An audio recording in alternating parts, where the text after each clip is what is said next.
Entombed in scaffold, hidden from public gaze, Nottingham Castle still dominates the city skyline, but remains aloof from the world below. In a little over a year's time, though, it will emerge from its cocoon, reborn, we're promised, as a world-class visitor attraction. Newly appointed to oversee this transformation is Sarah Blair Manning. Her brief, to turn the castle into one of the most popular historical sites outside London. So Sarah, your first week in the job. Indeed. Such a massive project. It is. Is it almost a case of where do I start? Well, there's a little bit of that, and of course there's a huge amount to actually read and to catch up with in terms of this project, because it's a £30 million project. So super exciting to be involved with, but also really exciting for the people of Nottingham and our national and international visitors. It's great to be here. Great. We'll give you the guided tour. Yeah, This is where we let's go start. The work has been going on since June last year. Some on a grand scale, some more intimate. All of it sensitive to the needs of a Grade 1 listed building. Not all of it's restoration work. There's this brand new visitor centre where tourists will begin their visit. From here they'll enter the castle through a tunnel, emerging into a chamber dedicated to Nottingham's famous folk hero, with an opportunity to try to match his archery skills. This is the Robin Hood Gallery, a totally interactive space where visitors will really get into the world of the legendary outlaw. For many, it's a long overdue return of Robin to the scene of his battles with the Sheriff of Nottingham. The legend of Robin Hood, Nottingham Castle, have always been great assets to Nottingham, but perhaps people have felt they've not been exploited to their maximum. Do you feel you're putting that right now? I think we're going a long way to doing that. I mean, Robin Hood's going to be right at the heart of this, so it'll be in your face. It won't be a fairy tale castle, because Nottingham's history is Nottingham's history, and you can't do away with Nottingham history and pretend otherwise. But we will, I think, put Nottingham on the map, we'll put Robin Hood on the map, and we'll put this castle on the map.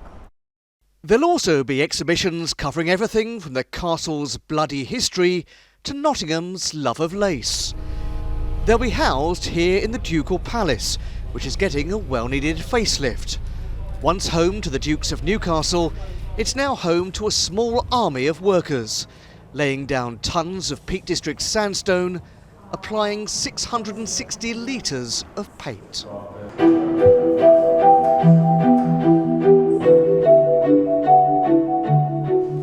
One of the biggest paint jobs is here in the Long Gallery, which will house the castle's valuable art collection.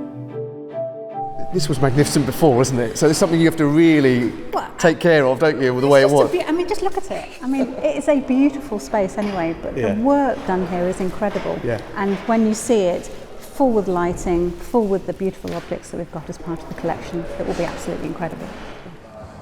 But perhaps the most ambitious work is taking place at the building's highest point.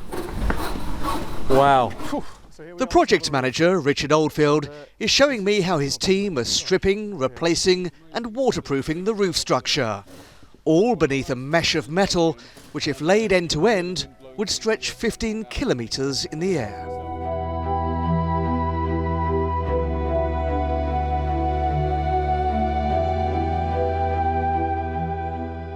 Now, this vast scaffolding structure will be very familiar to anyone who's looked up from below and seen the work going on at the castle. It took 14 weeks to put up. It's totally freestanding, apart from one corner of the building. And of course, it's absolutely vital in keeping the work that's going on here protected from the elements. This is something which is a once in a career opportunity, really. It's a real gift to be on it. To see an iconic building which is known around the world and say I've actually worked on it is a real privilege.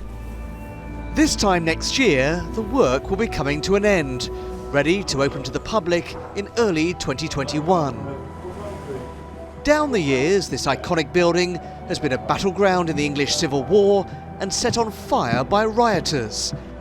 As it begins a new chapter in its 1,000-year history, it's hoping to be under siege again, this time from floods of tourists.